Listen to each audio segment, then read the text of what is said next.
गौतम नारी श्रापवश उपल देह धर धीर, चरण कमल रज चाहती कृपा करऊ रघुवीर।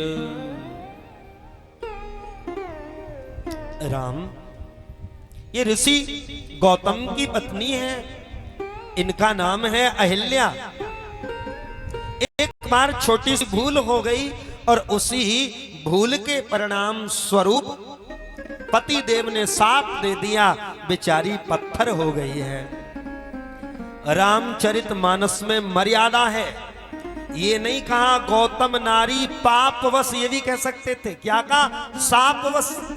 जब इतना कहा तो एक दोहा में या एक चौपाई में या एक अर्धाली में गोस्वामी जी ये भी बता सकते थे कि अहिल्या ने कौन सी गलती की, लेकिन गोस्वामी जी ने यहां बात को छुपा दिया क्योंकि मर्यादा का ग्रंथ है ना।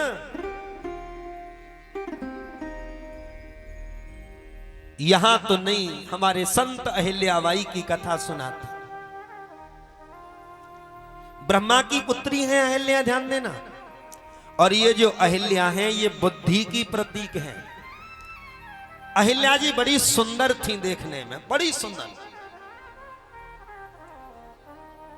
इतनी सुंदर स्वर्ग के राजा इंद्र इनकी सुंदरता पर मोहित थे।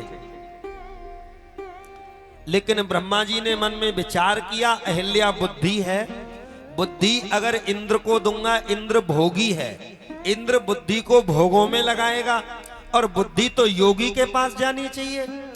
इसलिए ब्रह्मा जी ने इनका विवाह गौतम मुनि के साथ में कर दिया। अब इंद्र तो शुरू से ही चाहता था अहिल्या को, अहिल्या भी इंद्र को चाहती थी क्योंकि इंद्र का वैभव बहुत था। जब महात्मा जी के आश्रम में गई, आश्रम में तो आपको पता है कैसा हाल होता है, कैसी व्यवस्था होती है। तो जब उन टूटे फूटे बर्तनों को, उन कुशा के आसनों को देखती हैं तो कभी कभी मन में दुख होता है कि मेरा विवाह इंद्र के साथ होता तो मैं भी कम से कम 250 ग्राम की तो सोने की कोंदनी पहन रही होती, और अब ये तुलसी की कंठी माला मैं भी कम से कम 10 लाख का तो गले में सेट पहनती। भोगों के प्रति आकर्षण था। अगर भोगों के प्रति आकर्षण है, वैभव के प्रति आकर्षण है, तो व्यक्ति से कभी ना कभी भूल हो जाया करती है। आप लोग रिश्वत लेते हो क्या? हैं? रिश्वत लिए कभी किसी ने? अरे बड़े ईमानदार लोग हैं हतीन के। अरे रिश्वत लेते नहीं हो, देनी तो पड़ती होगी कभी कभी। जब कभी किसी अफसर को रिश्वत दें तो वो मना करता जाएगा, रहने दो, इसकी कोई जरूरत नहीं थी। सामने वाला अजी ले लो बच्चों के मिठाई के लिए, तो उसको चुपचाप नोटों के पैकेट को उठाएगा, पप्पू पप्पू ये ले जा, लाला जी लाए, चल बच्चों की मिठाई के काम आ जाएगी। और ईमानदार व्यक्ति जिसने जीवन में रिश्वत न ली हो, जब वो अपनी टूटी फूटी झोंपड़ी में बैठा होता है, अपने सादा मकान में बैठा होता है तो खुश रहता है। लेकिन जब किसी बड़ी कोठी में चला जाए और जब 2 लाख के सोफा पे बैठ जाए और 2 बिलान भीतर घुस जाए तो वो भी सोचता है कि हम तो ईमानदार रहे, आज तू भी रिश्वत ले रहा होता तो तेरे घर में भी 2 लाख का ही सोफा होता। ये मन में ख्याल क्यों आ रहे हैं? क्योंकि आकर्षण है ना, ये ख्याल भी नहीं आने चाहिए। ये गौतम मुनि जो है गुरुकुल चलाया करते थे, दीक्षांत समारोह था, सारे देवता आए, विशिष्ट रूप में अतिथि इंद्र आए थे, वहां इंद्र रुके हुए थे। अहिल्या को ये बात पता लग गई, इंद्र को भी पता थी, इंद्र पहले से ये अहिल्या पे आकर्षित थे। गौतम मुनि तो चले गए प्रातः काल स्नान के लिए, ये सब इंद्र की चाल थी। मुर्गा बन करके भांग लगवा दी चंद्रमा पर। मुनि को लगा कि प्रातः काल हो गया, इंद्र गौतम मुनि का भेष बना करके आए। अहिल्या पतिव्रता नारी थी, इंद्र को पहचान गई, लेकिन इंद्र से आकर्षण था ना, इसलिए पाप हो गया। गौतम मुनि आए, गौतम मुनि ने इंद्र को जब अस्त व्यस्त कुटिया से निकलते देखा तो साप दे दिया, तेरे शरीर पर भग ही भग हो जाए। और अपनी पत्नी को साप दे दिया, दुष्टा तू पत्थर की हो जा। उसी दिन से बेचारी इंतजार कर रही है। राम जी, ये आपके चरण की रज चाहती है। राम जी ने कहा, गुरुदेव क्षमा करना, हम क्षत्रिय हैं और ये ब्राह्मण पत्नी है। राम जी के पूर्वज एक राजा थे रघु। एक बार रघु ने वायुदेव की तपस्या करी, वायुदेव प्रसन्न हो गए, कोई वरदान मांगो।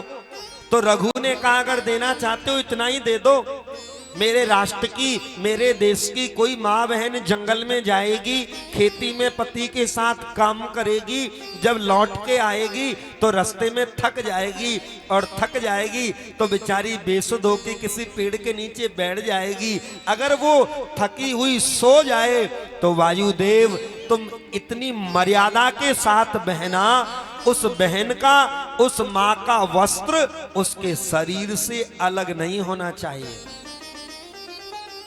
इतनी मर्यादा है। वो एक स्त्री पे पैर कैसे लगाने?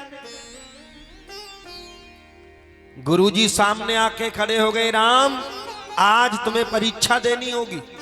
परीक्षा कैसी गुरुजी? सतयुग में एक भक्त हुआ प्रहलाद, जिसने पत्थर से परमात्मा को प्रकट कर दिया, और आज तुम्हारी बारी है। आज तुम्हें अपने उस भक्त की तरह आज इस पत्थर से अपने भक्त को पैदा करना है, क्योंकि भक्त ने पत्थर से परमात्मा बनाया, और आज परमात्मा को इस पत्थर से अपने भक्त को प्रकट करना है। आहा, राम जी ने अपना दाहिना चरण उठाया, और जैसे ही चरण मिट्टी में लगा, वो मिट्टी उड़ी, और उड़ करके जो ही पत्थर पर गिरी, आहा, मानो पत्थर से एक नारी प्रकट हो गई। झर झर झर झर आंखों से नीर बहने लगा। बरसत पद पावन, रोने लगी अहिल्या। शोक न सावन प्रकट भई, तप पुंज सही। बरसत पग पावन, शोक न सावन। स्तुति गाने लगी प्रभु की। प्रकट भई तप पुंज सही, बरसत पग पावन।